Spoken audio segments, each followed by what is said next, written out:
everybody. My name is Mark. This is Why I Hate the World. How you guys doing? So this is a quick little video I wanted to put out. Another entry into the Stupid Things That Conservatives Say series, and this one is about gun control. Specifically, there's a couple of things, a couple of points I want to go over. So one of them is the idea that guns make you safer, which they don't.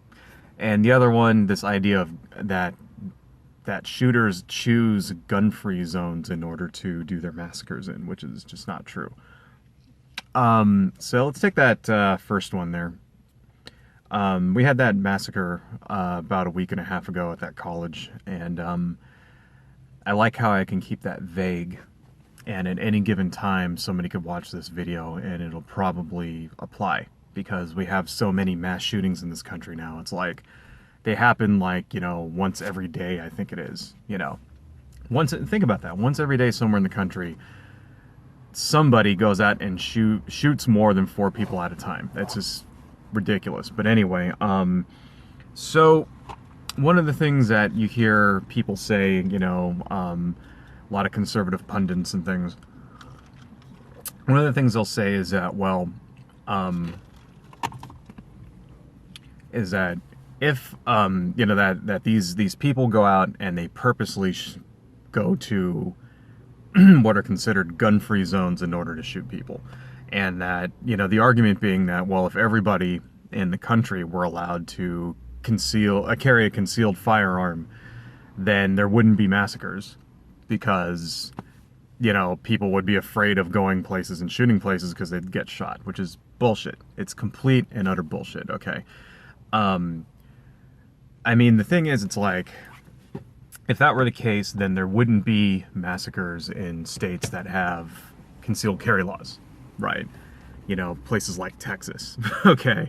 I mean, shit, you know, wasn't that like the, you know, Texas, isn't that where Henry Lee Lucas went up on a water tower and, like, shot 37 people back in the fucking, you know, 60s? I mean, you know, shit, Texas is an open carry state. That means that you can just carry a gun openly with you everywhere, you know?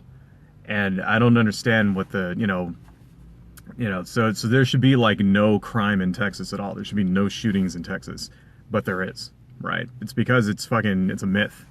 The idea that, you know, civilians with guns, you know, if normal people, everybody just had a concealed firearm, that there'd be no mass shootings or there wouldn't be crime is just not true, right? Secondly, something we need to keep in mind is that these people, when they go and a massacre does happen, usually the perpetrator has a personal connection with the place that it happens at most of the time, okay? Now, doesn't happen all the time. There are what seems to be completely random shootings.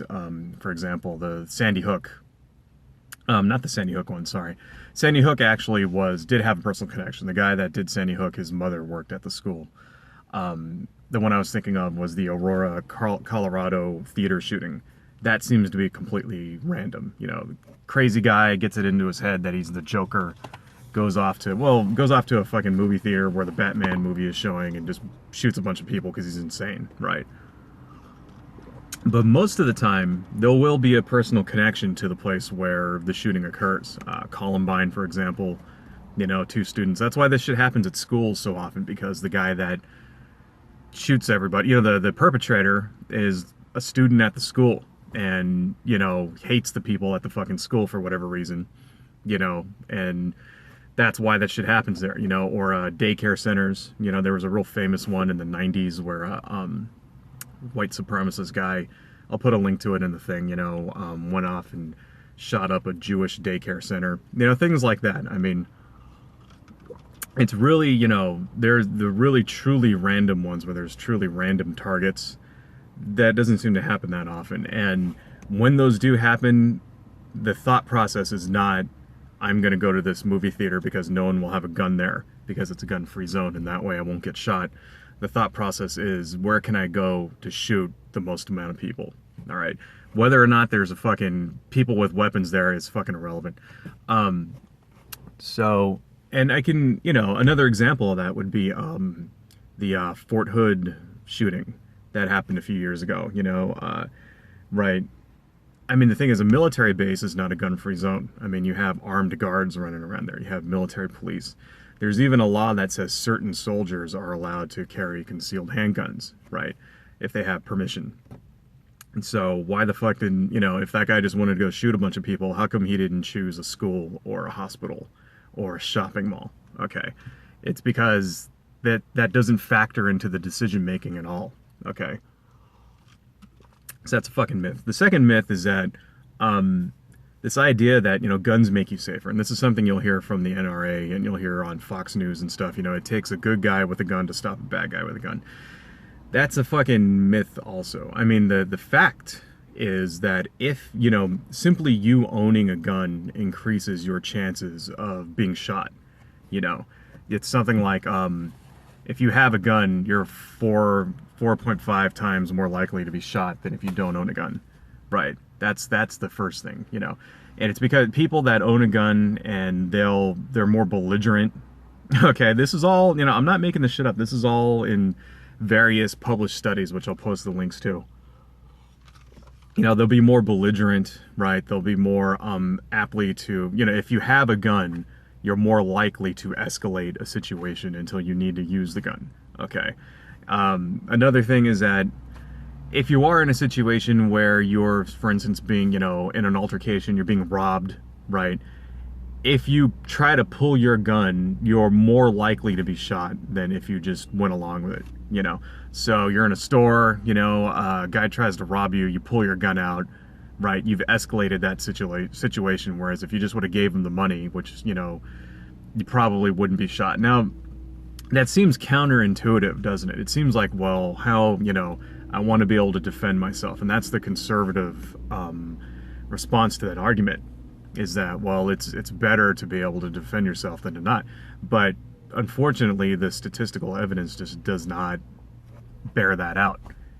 So in conclusion, the more guns that are around, the more likely you are to be shot. And really the only way that we're ever going to stop these types of massacres and decrease the, you know, instances of gun violence in the country is to do something about guns and do something about the kind of people that can get their hands on them, right? Do something about the type of weapons there are, and, you know, capacity magazines, things like that. Because another thing that, you know, is pretty much proven at this point, another point I want to make is that those cities that have tighter gun laws have less people getting injured or shot by guns. That's just a simple fucking fact, okay?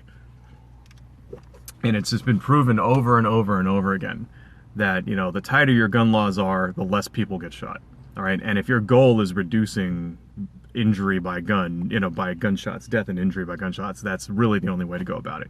All these other counter arguments just fucking undermine that. So, adios, folks.